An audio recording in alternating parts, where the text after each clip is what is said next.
নমস্কার। আপনার সন্তান দেখতে সুন্দর, সব রকম কোয়ালিটি আছে, একাধিক সম্বন্ধ দেখাশোনা করেছেন, কিছুতেই কিছু সম্বন্ধ পাকা হচ্ছে না, কোনো না কোনো অজুহাত দেখে সম্বন্ধ ভেস্তে যাচ্ছে। সমাধান চাইছেন? তাহলে এই ভিডিওটা আপনাদের জন্য। করবেন কি? করবেন হচ্ছে যখন স্নান করবে তখন ওই স্নানের একটা জায়গায় কোনো পাত্রের মধ্যে 1 চিমটে সন্দক নুন, একটুখানি হলুদ গুঁড়ো ও চামেলি তেল, 2 ফোঁটা 3 ফোঁটা চামেলি তেল দিয়ে ভালো করে গুলে রেখে দেবেন।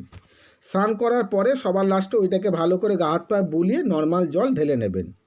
হয়ে যাওয়ার পরে প্রতিদিন এই কাজটা করবেন। শুরু করবেন বৃহস্পতিবার দিন থেকে, তারপরে টানা এভরিডে। মাসে যেই অমাবস্যা আসে সেই অমাবস্যাতে একদমে একটা নারকেল কিনে সন্তানের কপালে ছুঁয়ে মন্দিরে দান করে আসুন। দেখুন সমাধানের